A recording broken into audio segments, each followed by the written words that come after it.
उनकी पूरी ज़मीनें ये दोनों भाई खींच लेंगे।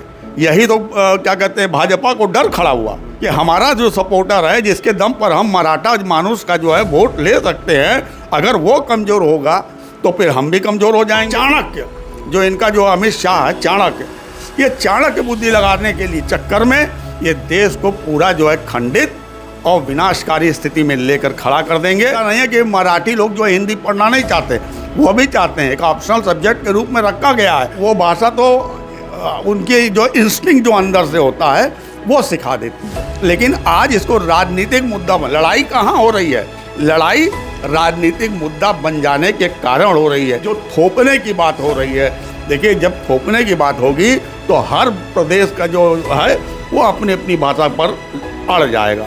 ये वहीं की बात नहीं है, ये अन्य स्टेटों में भी अगर इस ढंग की बात करेंगे तो ये विवाद का कारण बनेगी। साथियों, बहुत बहुत स्वागत है खुशखबरिया में। इस वक्त महाराष्ट्र में भाषा को लेकर काफ़ी उथल पुथल मची हुई है। जहां एक तरफ उद्धव ठाकरे और राज ठाकरे एक तरफ आ गए हैं मराठी अस्मिता को लेकर, वहीं भाजपा एक तरफ हो गई है और देश के तमाम अन्य लोग भी इस बात पर चर्चा कर रहे हैं कि किसी पर भाषा थोपी नहीं जा सकती और उस पर मारपीट जो हो रही है महाराष्ट्र में किसी से छुपा हुआ नहीं है। तरह तरह के सोशल मीडिया पर वीडियो वायरल हो रहे हैं। जो दुकानदार उत्तर भारत के हैं या जो लोग काम करने गए हैं उनके साथ मारपीट के कई सारे ऐसे वीडियोस वायरल हुए हैं सोशल मीडिया पे, जो दिखा रहा है कि जो है उसे ज़बरदस्ती भाषा बुलवाने, मराठी भाषा बुलवाने की कोशिश कर रहे हैं। तो इस पर बातचीत करने के लिए हमारे साथ कांग्रेस पार्टी के वरिष्ठ नेता राकेश चंद्र शर्मा जी हैं। उनसे बातचीत करेंगे कि इस पूरे मामले को वो कैसे देखते हैं। बहुत बहुत स्वागत है आपका। बहुत बहुत धन्यवाद। ये जो महाराष्ट्र में भाषा को लेकर जो अभी मारपीट कह लीजिए चल रहा है, उसको आप कैसे देखते हैं? ये देखिए एकदम बेकार और फालतू बातें चल रही हैं। हिंदी जो है वैसे भी पहले भी हम लोग जो है हिंदी को जो है राष्ट्रभाषा के रूप में तो देखा ही जाता रहा है और अन्य जगह पे उसको जो है ऑप्शनल सब्जेक्ट के रूप में पढ़ाया भी जाता था। अब रह गया स्टेट्स की बात। स्टेट्स के अंदर अपनी अपनी भाषा रही। जब देश आज़ाद हुआ था तब भी ये बात उठी थी कि भाषा जो है, तब ऐसा है कि बंगाली कहेगा कि हमारी भाषा को राष्ट्रभाषा करो, मराठी कहेगा हमारी राष्ट्रभाषा को जो है राष्ट्रीय उसको करो। तो ठीक है, उसको लिए इस ढंग से जो है संविधान के अंदर व्यवस्था की गई थी। और उस समय के जो बुद्धिजीवी चिंतनशील लोग थे, उन्होंने ये कहा था कि हर राज्य अपनी अपनी भाषाओं को पढ़ा सकता है, हिंदी को ऑप्शनल और अंग्रेजी को ऑप्शनल। अंग्रेजी लिंक भाषा रही है जिससे कि हम पूरे इंडिया के अंदर के साथ साथ जो है अंतर्राष्ट्रीय स्तर पे भी उससे उस भाषा को की जानकारी की वजह से जुड़ते हैं। और देश के विकास और तरक्की में इंग्लिश एक बहुत बड़ा सोर्स रहा है। अगर अंग्रेजी, जब मैकाले जो है इंग्लिश शिक्षा लेके आया था इंडिया में, तो वो इसलिए लेके आया था कि जो यहाँ की जो हमारी जो प्रशासनिक व्यवस्था है उसके अंदर यहाँ के लोगों को उतना शिक्षित कर लेंगे जिससे कि वो मेरी भाषा समझ सकें और हमें प्रशासन और शासन चलाने में कोई दिक्कत ना हो। लेकिन जो मारपीट हो रही है, लोगों को ज़बरदस्ती मराठी बुलवाया जा रहा है, उसको कैसे देखते हैं? नहीं, वहाँ तो ज़बरदस्ती तोपी जा रही है और ये भी जो है भाजपा के ही गठबंधन के लोग ही हैं। अगर आप याद करिए राज ठाकरे और जिस ढंग से मराठा और उत्तर भारतीयों को लेकर लड़ाई, तब तो भाजपा उनके साथ खड़ी हो जाती थी। और आज जो है जब उसका जो है शासन चल रहा है वहाँ पर महाराष्ट्र के अंदर, तब ऐसा उसको लग रहा है कि अरे कहीं ऐसा ना हो कि हमारी सत्ता डगमगाने लगी।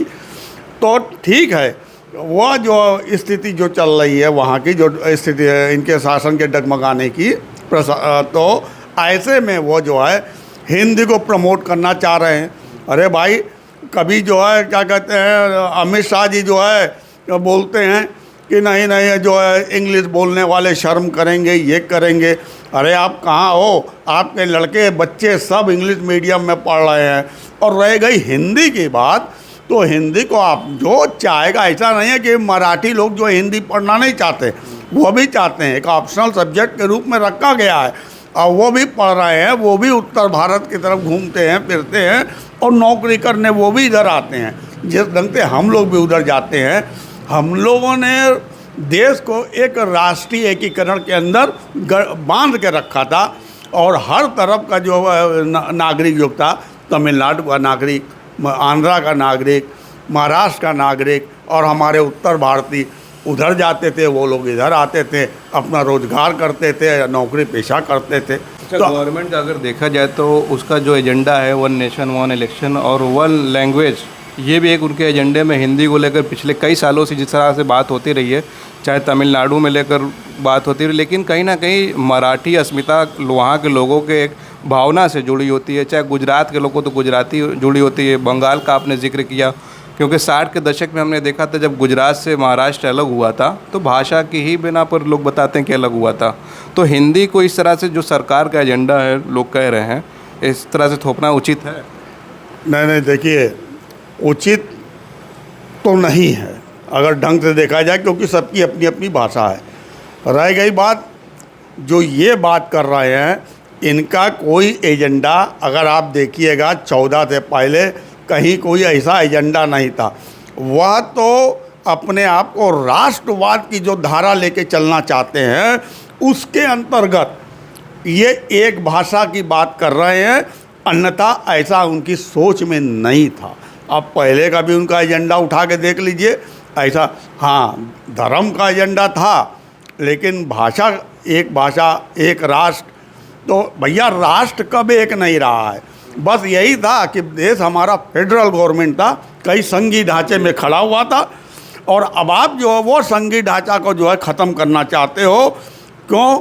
अगर वो संघीय ढांचा रहेगा तो आपको जो हिंदुत्व का, जो एक राष्ट्र में जो हिंदुत्व और एक भाषा को लेके चलना लाना चाहते हो, बस यही एक देश के विघटन का कारण भी बन सकता है भविष्य के अंदर। तो मैं उस स्थिति में इनकी इस नीति का विरोध करता हूं, और मैं कांग्रेस की उस नीतियों का पालक हूं जहां पे समरसता, सद्भाव, राष्ट्रीय एकता का विषय इन्हीं दो शब्दों में के अंतर्गत में निहित रहता है। एक आखिरी सवाल ये रहेगा कि अब सोशल मीडिया पे लोग अपनी अपनी राय दे रहे हैं। लोग कह रहे हैं कि अगर कोई महाराष्ट्र में काम करने जा रहा है, 1 साल 2 साल रह रहा है, तो उसको तो भाषा सीख ही लेनी चाहिए। वो इसका विरोध करने के बजाय आप वहाँ की भाषा सीख लीजिए। आप इस पर क्या सोचते हैं?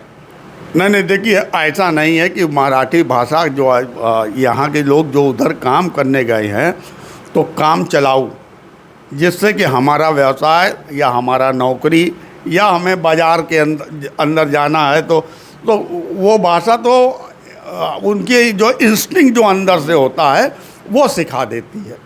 तो हाँ, माहौल जो होता है अंदर का, जो है प्रेरणा जो होती है, वो सिखा देती है भाषा। ऐसी कोई बड़ी बात नहीं है। लेकिन आज इसको राजनीतिक मुद्दा लड़ाई कहाँ हो रही है? लड़ाई राजनीतिक मुद्दा बन जाने के कारण हो रही है। जो थोपने की बात हो रही है, देखिए, जब थोपने की बात होगी तो हर प्रदेश का जो है वो अपनी अपनी भाषा पर अड़ जाएगा, तो ऐसे में फिर लड़ाई होगी, विवाद होगा।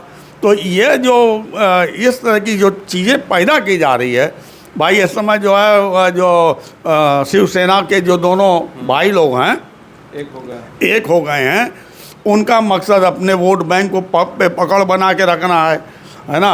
और इनका मकसद ये है कि उनको कमज़ोर करने के लिए राष्ट्रवाद, इन्होंने एक भाषा को राष्ट्र से जोड़ करके उसको खड़ा करना ये वहीं की बात नहीं है। ये अन्य स्टेटों में भी अगर इस ढंग की बात करेंगे तो ये विवाद का कारण बनेगी। अन्य स्टेटों में भी देखा गया, चाहे कन्नड़ को लेकर भी पिछले दिनों हुआ, उसके अलावा तमिलनाडु में भी हुआ। लेकिन सबसे बड़ी बात यह है कि इस तरह से गुंडागर्दी करना और मारने की धमकी देना, उत्तर भारतीयों को इस तरह से कहना, उसको आप कैसे? भाई देखिए, उत्तर भारतीयों को कब से मारने की धमकी और ये सब जो आ रहा है, एक समय था जब बाल ठाकरे जी थे, तब इन लोगों को जब अपना सिक्का जमाना था बीजेपी वालों को, तब उन्हीं के शरण में थे, है ना। अब क्या है, अब उनको ये लग रहा है कि अब इन पे कैसे कब्जा किया जाए। उन्हीं के शरणागत होकर के इन्होंने महाराष्ट्र के अंदर ये सत्ता तक पहुँचे। अब उनको कब्जा करने की बात चल रही है। तो इनके पास ना कोई नीति है, ना कोई नियत है, ना कोई सिद्धांत है। ये किसको कैसे चित करना है, किसको चाणक्य, जो इनका जो अमित शाह है, चाणक्य, ये चाणक्य बुद्धि लगाने के लिए चक्कर में ये देश को पूरा जो है खंडित और विनाशकारी स्थिति में लेकर खड़ा कर देंगे। जहां अभी देखिए CDS जो हमारे हैं, है ना, चौहान साहब ने कल के परसों क्या बोला है कि आंतरिक सुरक्षा हमारे लिए बहुत ज़रूरी है। और उन्होंने 2 शब्द बोले, समरसता और सद्भाव, कि ये हमारे देश के अंदर अगर ये नहीं रहेगा तो फिर हम बाहरी मोर्चे पर भी कमज़ोर पड़ेंगे। अच्छा, इस बीच जो है अब एकनाथ शिंदे की स्थिति बड़ी डामाडोल हो गई है। दोनों भाई एक हो गए हैं और उन्हीं से निकले एकनाथ शिंदे बीजेपी के साथ हैं। और उनके लिए क्या क्या खतरा है? देखिए, उनके पास जो है उनकी पूरी ज़मीन है, ये दोनों भाई खींच लेंगे। यही तो क्या कहते हैं, भाजपा को डर खड़ा हुआ कि हमारा जो सपोर्टर है, जिसके दम पर हम मराठा मानुष का जो है वोट ले सकते हैं, अगर वो कमज़ोर होगा तो फिर हम भी कमज़ोर हो जाएंगे। इसी डर से तो इन्होंने जो है एक भाषा एक राष्ट्र एक भाषा की जो बात की है, वो एकनाथ शिंदे को ही बचाने के लिए, जिसके दम पर ये मराठा वोट बैंक को अपने कब्जे में रखना चाहते हैं। चलिए, बहुत बहुत शुक्रिया हमसे बातचीत करने के लिए। हम बात कर रहे थे राकेश चंद्र शर्मा जी से, और मराठी की जो मामला चल रहा है मराठी भाषा को लेकर, और उस पर जो गुंडई पर लोग उतर आए हैं, जिस तरह के वीडियो सामने आ रहे हैं, इस सारे मामले पर इन्होंने बखूबी जवाब दिया। इनकी बातों से आप कितना सहमत हैं, अपनी राय ज़रूर कमेंट करें। आप देख रहे थे खुश खबरिया बनारस से, मैं उबैद, बहुत बहुत शुक्रिया।